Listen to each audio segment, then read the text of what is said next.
Bonsoir à toutes et à tous, bienvenue sur le plateau du talk show du Phocéen. Hashtag LiveTalk, si vous voulez participer à cette émission, je vous le donne d'entrée. Facebook, Twitter et le forum du Phocéen. Voilà, allez-y, posez vos questions, réagissez en direct à tout ce qui se passe sur le plateau. On commence tout de suite avec le sommaire de cette émission. L'OM s'impose à Toulouse, une victoire qui entraîne des questions.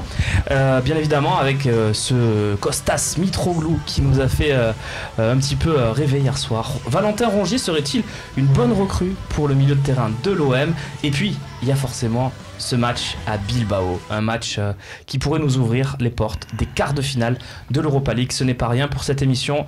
Je me tourne vers notre table de journaliste, Romain Canuti, toujours très bien accompagné. Salut Romain.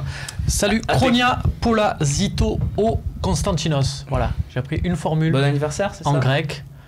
Je pense. Ouais, pas sûr, je suis même pas sûr. Je pense. Je salue, c'est mon grand camarade, mon mentor Philippe Ardouin, qui est grec. Ça ne s'entend pas forcément la sonorité, Philippe mais qui est grec. Voilà, peut-être. Qui m'a appris cette phrase. Je la récite en espérant que ça porte chance. Et entraîne-toi à la dire sans regarder ta feuille pour la fin de l'émission, s'il te plaît. Je vais essayer. Michel Aliaga de France Télévisions, France 3 Provence-Alpes, chef des sports, est avec nous. Salut Michel, comme toujours, on attend tes tacles avec impatience. Oui, gentil. Surtout aujourd'hui. En face de vous, messieurs, Maxence Volpe, évidemment, notre consultant tactique et technique. Salut Maxence. Salut à tous. Et à tes côtés, on a le plaisir d'avoir Yvan Lemay. On t'a souvent pendant les périodes de mercato où c'est très animé, ça fait plaisir aussi de t'avoir dans une période où c'est peut-être un peu plus calme, où je me trompe, peut-être que c'est pas justement une période calme. Un peu plus calme. C'est un peu plus calme, ouais. Donc, bonsoir à tous. Voilà, on te sent un peu plus posé, détendu, c'est vrai. c'est vrai. Tiens, Yvan, on commence avec toi. Qu'est-ce que tu as pensé de cette victoire à Toulouse de l'OM? L'OM qui finalement tient le coup sur cette fin de saison. Une victoire un peu à l'arrache, mais une victoire qui fait du bien, qui fait plaisir, et surtout des points d'avance sur les confrontations à venir. Non, une belle affaire. Hier soir, c'était vraiment une belle affaire, je pense. Personne ne s'attendait à une fin de match pareille. On reparlera avec toi quand même de ce petit choc entre les deux Olympiques, parce que tes déclarations sur l'OL la dernière fois ont fait beaucoup parler, donc on verra si tu as changé un petit peu d'avis sur les deux effectifs par exemple. Maxence, à tes côtés. Maxence, on va regarder les buts avec toi si tu veux bien nous les décrypter tout simplement, les buts de l'OM sur ce match, notamment le deuxième, même si le premier c'est du classique quand même. Ouais, c'est du classique et il faut rendre quand même hommage à Ocampos sur en ce moment, parce que je le trouve quand même très performant, alors qu'on n'entendait pas beaucoup en début de saison. Là on voit le but. L'erreur elle est de qui sur ce but rapidement, Max? Mathias Zambo quand même qui s'est passé assez rapidement et assez facilement. Et les latéraux. Et puis voilà. Et le but de Kostas Mitroglou, le fameux, revient en grâce à ce petit but qui va vraiment valoir cher en fin de saison, j'espère. Tu penses, Max, puisqu'on parle de Mitroglou, on va faire un tout petit mot là-dessus parce qu'on va évidemment en parler. Vous avez certainement des questions aussi sur Mitroglou, mais tu penses, Max, qu'il a un rôle prépondérant à jouer dans la fin de saison de l'OM, ou tu le vois encore loin de... Parce qu'il y a quand même le débat là qui va s'instaurer. Il y a le débat. Moi, je vais te dire aujourd'hui, ce qui m'énerve dans tout ce que j'entends, c'est que tout le monde dit en ce moment, mais je vous l'avais dit, Mitroglou, il fallait laisser sa chance. J'ai l'impression qu'on revit l'OM for back tout le monde y était, mais personne. Bon, là c'est un peu pareil. Quand on a critiqué Mitroglou, j'en ai fait partie comme beaucoup. Bien sûr, il méritait largement d'être critiqué.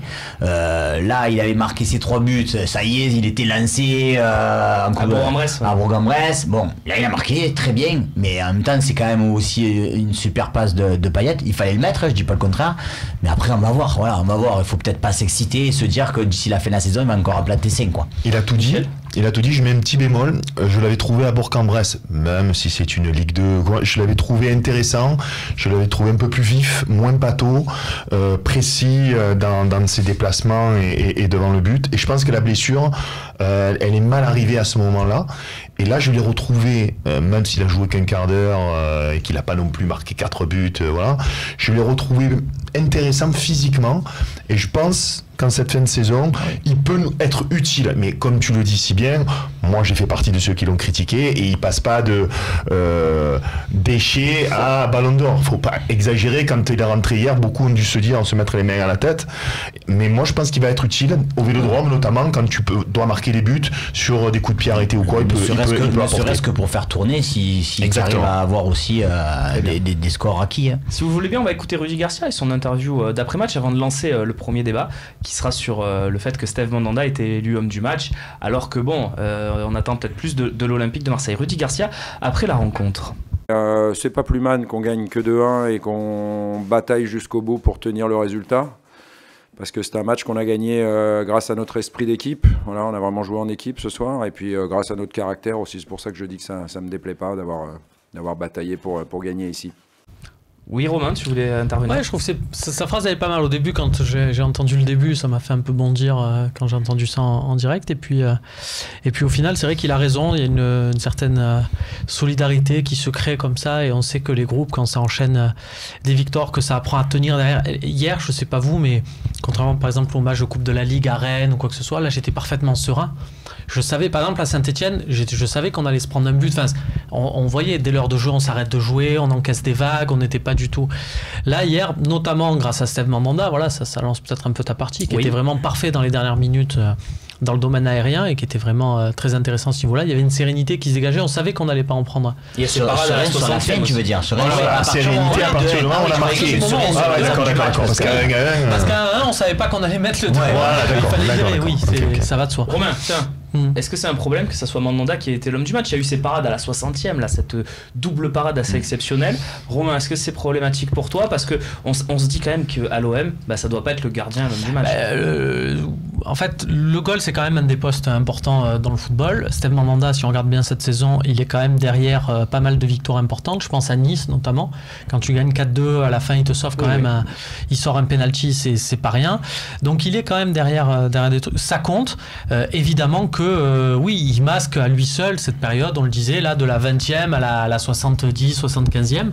Donc c'est très important. Tout ce match-là, il est pour lui, grâce à Mandanda. Il n'y avait que Mandanda. Mais c'est une équipe. Et c'est pas un problème pour toi?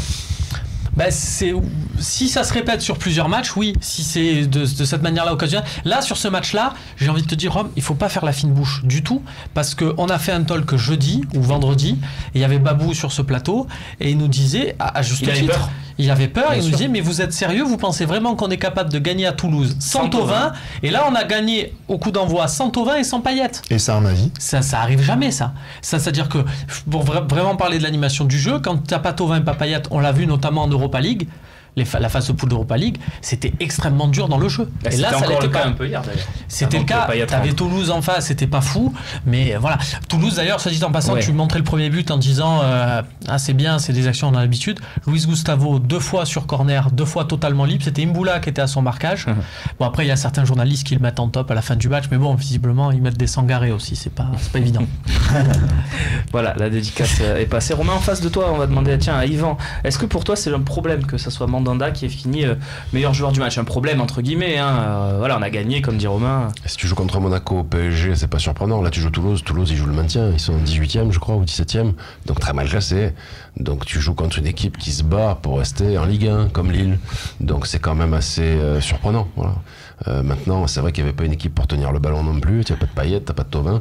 Bon, il y a eu un bon Ocampos hier soir, plutôt surprenant par rapport à ses prestations classiques habituelles, mais il a été plutôt bien. Et je pense que oui, c'est quand même surprenant que quand tu vas jouer à Toulouse, ça soit ton meilleur joueur, ce soit le gardien de but quand même. Michel? Je suis surpris, je suis surpris du débat même, parce que il a le droit, le gardien, 2 fois dans la saison, une fois à Nice et hier soir, d'être décisif pour son équipe. On fait le 47e match de la saison, on est au bout du rouleau, on fait un match magnifique contre Bilbao avec du jeu, avec du ballon, on a le droit d'aller même chez le 17e, de souffrir, et que le goal te rapporte des points. Donc quel est le problème? Si 10 matchs sur 14, comme il a dit Romain, 10 matchs sur 14, le meilleur joueur de ton équipe, c'est Mandanda, oui. Mais hier, on joue sans Thauvin, sans Payet, avec un Luis Gustavo carbonisé, Rami qui est pas loin d'être carbonisé, Amavi qui est pas là. Tes 5 meilleurs joueurs, en gros, tu fais 20 bonnes minutes de jeu, tu mènes 1-0, après tu souffres, Mandanda il est là, et puis tu marques à la fin. Je trouve vraiment qu'on est très exigeant. Moi, je le dis, je kiffe cette équipe. J'adore. Ils ont un mental, ils lâchent rien.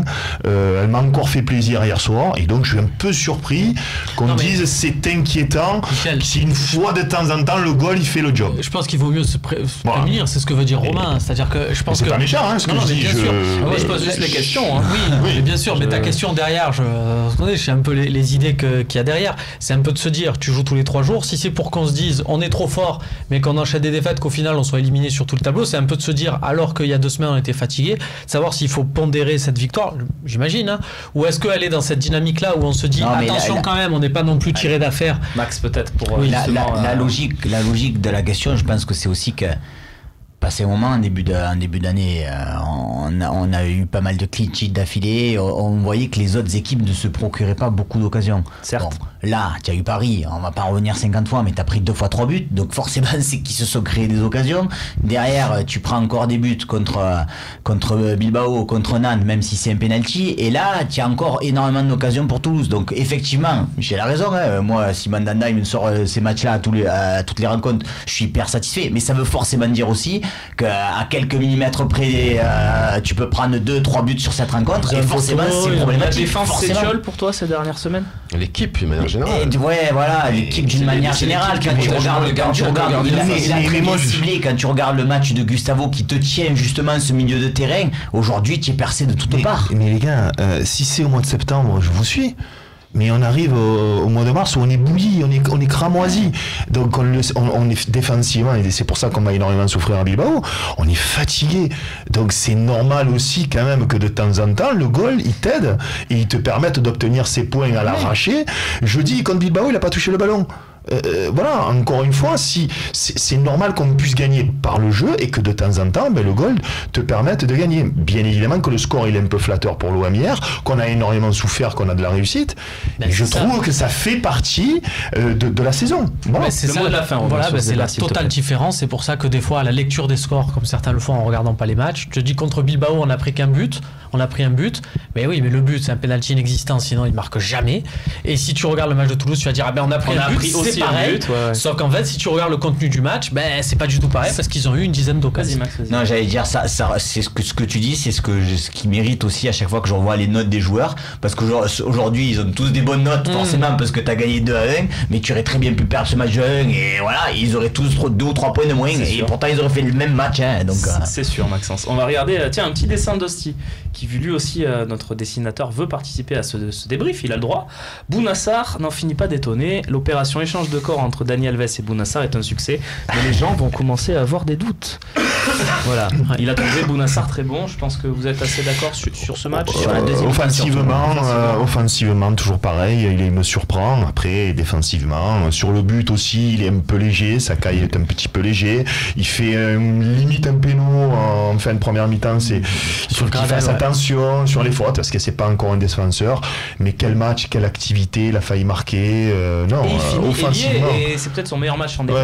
Parce qu'en début, il a jamais été de progression encore, je trouve. Il est bon jusqu'aux 20 derniers mètres, c'est ma théorie. C'est là où il faut qu'il progresse. C'est-à-dire qu'il n'a pas encore vraiment de passe décisive, vraiment d'un apport offensif net et établi. Un vrai, c'est à Saint-Etienne sur le centre de Sanson. Voilà. Mais c'est vrai que il a des crochets, des feintes, vraiment, il prend le meilleur de son poste d'attaquant qui l'adapte au poste de défenseur. C'est l'inverse de Dani Alves, parce que Dani Alves est bon que dans les 30 derniers mètres. Voilà. Ça prouve bien qu'un joueur a besoin de confiance, parce qu'il n'était pas du tout en confiance l'an passé. Le fait d'avoir reculé, il a repris de pied, et maintenant tu le remets ailier, du coup il tire son épingle du jeu largement. Je l'avais jamais vu faire une frappe comme ça en 3 ans. On va regarder le classement si vous voulez bien, puisque l'OM, Yvan, est 5 points devant Lyon. On en parlera. Tiens, mais on va en parler maintenant, parce qu'il n'y a pas de partie sur Lyon ce soir, donc c'est peut-être le moment. Yvan, tu nous avais dit que Lyon était supérieur à l'OM dans tous les secteurs, quasiment. Est-ce que tu es toujours... Je parlais de recrutement. Je parlais de recrutement. Mais tu partages toujours, cet avis? J'ai dit que l'Olympique lyonnais recrutait mieux depuis 2 saisons, pour moi, selon moi, par rapport à l'argent qu'ils mettent sur le marché, aux joueurs qu'ils prennent, aux joueurs qu'ils pourront revendre, travailler mieux que l'Olympique. Tu es toujours de cet avis? Voilà ce que j'ai dit, j'ai pas parlé du jeu. Tu es toujours de cet avis? Écoute, j'ai tendance à dire que Mendy à gauche c'est plus fort qu'Amavi, le petit du Havre, ils auront certainement des offres sur Mendy à 25 ou 30 millions, qu'Amavi il va rester un moment chez nous malgré le bon joueur que c'est, que ce qu'ils ont fait avec un Ndombele, qu'ils ont payé assez cher. Moi, j'adore ce joueur. Il ira en équipe de France ou pas. Ils ont payé aussi cher que Gustavo. Ou pas. Oui, cher que Ndombele. Il a 22 ou 23 ans et l'ami Gustavo, il a 30 ans et au mois de mars, il est déjà fribouille, comme a dit Michel. Donc, c'est ça aussi qu'il faut réaliser. Après, tu prends un Cornet qu'ils ont payé 400 ou 500 000 euros. Ils ont des offres à 15 millions. Toi, tu as acheté Ocampos à 11 millions et il ne les vaut pas aujourd'hui, malgré son match d'hier. Donc, moi, je raisonne de manière professionnelle. Je suis supporter de l'Olympique de Marseille. Je suis Marseillais. Mais je raisonne d'une manière professionnelle sur une valeur d'effectif et sur un recrutement effectué. Mariano Diaz à 8 millions, c'est le prix de Germain. Est-ce qu'aujourd'hui, Mariano Diaz a mis plus de buts que Germain et que Mitroglou, mais il a mis exactement le nombre de buts des deux réunis. Et toi, ça t'a coûté 23 millions, eux que 8 millions. C'est incontestable de dire qu'ils travaillent mieux. Mais c'était bien de le préciser parce que ça avait beaucoup fait réagir, Yvan. Je rejoins Yvan sur les jeunes. Voilà, là ils sont largement meilleurs que l'Olympique de Marseille. En revanche, sans parler de la formation, ça c'est la formation. Mais je le mets avec, si tu veux. On les a jamais sortis à l'OM en 20 ans. En revanche, je trouve quand même que, et c'est la différence qu'il y a les 5 points aujourd'hui, selon moi, c'est l'expérience. C'est-à-dire que l'Olympique de Marseille est beaucoup plus expérimenté et qu'un Mandanda, un Rami, un Luis Gustavo, un Germain qui est, même s'il fait une saison moyenne, un Payet, font que les gros matchs comme ça, ils perdent moins de points. Lyon, après la Coupe d'Europe, par exemple, ils ont perdu beaucoup de points. Et je trouve qu'au niveau expérience, on est supérieur à eux au niveau recrutement. Parce qu'on a une équipe plutôt de trentenaires. Oui. La problématique, elle est que Lyon, dans 2 ans, ils auront encore une équipe. Et que nous, dans 2 ans, on aura une maison de retraite. L'OM a recruté intelligemment dans les 2 années à venir. Non, mais c'est pour ça que c'est le contexte qui est différent. L'OM, on partait de beaucoup plus loin. Lyon, le projet mûri depuis quelques années et nous on était obligés d'avoir des résultats immédiats. C'est pour ça que tu parles du recrutement. Pour moi, le recrutement qui a été fait cet été, c'est un des meilleurs de l'OM depuis des années. Il y en a qui me sortent que le recrutement de Labrune, le projet Dortmund, c'était génial avec le recul parce que Mendy brille à City, tout ça, c'est gentil, mais c'est 3 ans après. Mais tu joues en Champions quand même à ce moment-là. Oui, mais moi ce que je veux dire, c'est que tu joues en Champions quand même. Oui, Thauvin, mais Thauvin il est bon quand il est bon depuis un an et demi. Moi je te dis que là, quand tu recrutes des Adil Rami, des Luis Gustavo, ils sont bons au bout d'une semaine et demie. C'est ça la différence. C'est pour ça que pour moi le recrutement qui a été fait cet été à l'OM, il est très bon, mais l'OM n'avait pas le choix. Il fallait prendre par exemple Rami à la place de Mariano parce que Rami de suite il allait t'apporter non seulement sur le terrain mais aussi dans la cohésion du vestiaire, ce que j'imagine Mariano c'est vrai que tu voulais dire Mariano ou Marcelo? Marcelo, excusez-moi. Les exemples que tu as pris, c'est vrai qu'ils sont très bons, mais c'est vrai qu'à la limite, si vraiment ils avaient voulu compléter leur panel, et encore fallait-il pouvoir le faire, ils te prenaient un Rami ou un joueur de ce calibre-là pour tenir, parce que là c'est ce qui manque aujourd'hui. Là ils seraient peut-être 5 points devant toi, quoi. Notamment au milieu de terrain, ce milieu de terrain, Ndombele, dont tu parles qui est très fort, mais c'est Ndombele, Aouar, Touzard, c'est très jeune, et ça manque dans certains matchs un petit peu de fermeté, un petit peu d'expérience pour garder. Ils ont perdu beaucoup de points où ils menaient 3-1, ça manque un petit peu dans ce domaine-là. On a un tweet de Hervé Lodrom sur le hashtag LiveTalk. Je vous rappelle que Monaco Lodrom. Hervé Lodrom, bien sûr. Oui, non, mais tu vois les trucs que je ne vois pas. C'est pour ça aussi qu'on se complète bien, Romain. Je vous rappelle que Monaco a beaucoup souffert à Toulouse, 3 partout, on rappelle le score, en ne jouant que le championnat. Voilà, petite pondération aussi. Arbitrage aussi.